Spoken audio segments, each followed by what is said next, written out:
जय हिंद। देखिए 2019 में कश्मीर से धारा 370 हटा दी गई थी, लेकिन उसके बाद लद्दाख के लोगों को ऐसा लगा था कि उनके लिए कुछ नए सुझाव दिए जाएंगे, कुछ नई चीजें जोड़ी जाएंगी। हालांकि वादा किए गए थे लद्दाख के लोगों के साथ कि उनको बहुत सारी सुविधाएं दी जाएंगी, लेकिन आज लद्दाख के लोग विरोध कर रहे हैं। तो हम लोग समझते हैं कि धारा 370 हटने के बाद क्या है 371 और क्या है शेड्यूल 6 जिसकी लद्दाख के लोग मांग कर रहे हैं। देखिए 5 अगस्त 2019 को कश्मीर से 370 हट गया। 370 में कश्मीर को अपना अलग संविधान बनाने का अधिकार देता था, और 35A जो था वो ये कहता था कि जो रिमेन भारत है, जो शेष भारत है, वहां के लोग कश्मीर में जाके अस्थायी रूप से नहीं रह सकते। ये दोनों धाराएं को हटा दिया गया था जम्मू कश्मीर से। हालांकि उस समय काफी सिक्योरिटी बढ़ा दी गई थी, इंटरनेट शटडाउन किया गया था जो वक्त के हिसाब से जरूरी था, और अगर ये सब नहीं किया गया रहता तो कश्मीर में उस समय इतनी शांति से ये नहीं हट सकता था। अब जब हटाने के बाद हुआ क्या कि जम्मू कश्मीर का ये एरिया तो जम्मू कश्मीर हो गया, और ये पूरा का पूरा एरिया यूनियन टेरिटरी, दोनों यूनियन टेरिटरी हो गए लद्दाख में। अब चीजें कहां से बदलती है, देखिए जम्मू कश्मीर को बजट ज्यादा मिल रहा है और लद्दाख को बजट कम मिल रहा है। इसके अलावे जम्मू कश्मीर में जो भी जॉब है, जम्मू कश्मीर में जॉब ज्यादा है, इंस्टीट्यूशन ज्यादा है, मेडिकल स्कूल ज्यादा है, इंजीनियरिंग कॉलेज ज्यादा है। लद्दाख में ये सब की मात्रा एकदम ही कम है।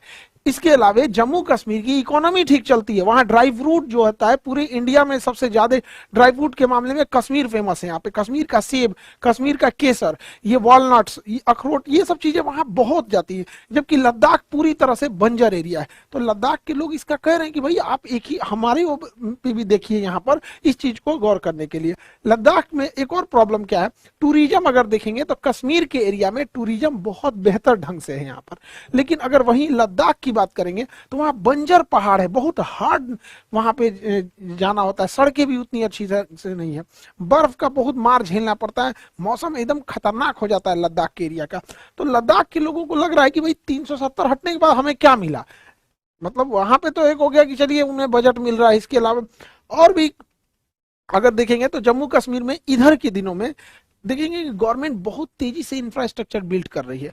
अभी T5 T15 से T15 ये सब करके टनल्स का निर्माण किया गया है। वहां पे बहुत बड़े ब्रिजेस का निर्माण किया गया है, चिनाब नदी वगैरह पर रेलवे नेट कनेक्टिविटी को बढ़ाया जा रहा है। लेकिन लद्दाख में ये सब नहीं हो रहा है, तो लद्दाख के लोगों का भी गुस्सा है इस बात को लेकर।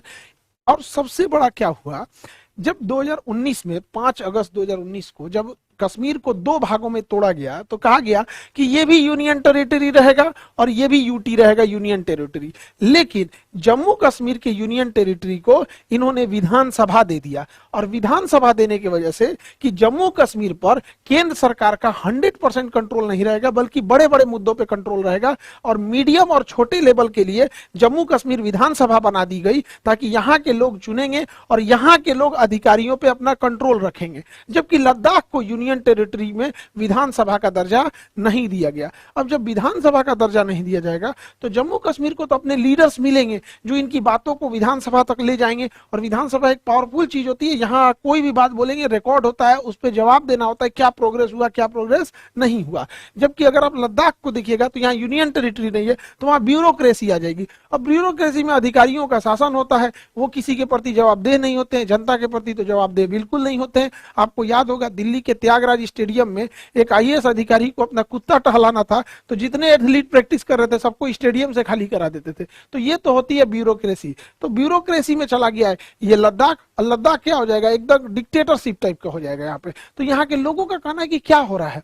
और 2019 से जब 370 हट गया तो बहुत सारी कंपनी यहाँ आके, प्राइवेट कंपनी यहाँ इंफ्रास्ट्रक्चर बिल्ड करने लगी, टूरिस्ट प्लेस खोलने लगे, बड़े बड़े होटल खोलने लगे, रेस्टोरेंट खोलने लगे। इससे क्या है कि लद्दाख की जो मूल जो स्ट्रक्चर था कि लद्दाख एक नेचर वाला था, वो अपने जीव प्रकृति और पर्यावरण से मेल मिलाप करके रहता था, लद्दाख की ये चीजें खराब होने लगी, जिस वजह से लद्दाख के लोग सड़कों पर उतर गए और लद्दाख को बचाने की मांग करने लगे। और वो लोग का मांग में एक चीज था कि वो लोग शेड्यूल 6 में जोड़ने के लिए कह रहे थे, are demand to add Ladakh in schedule 6।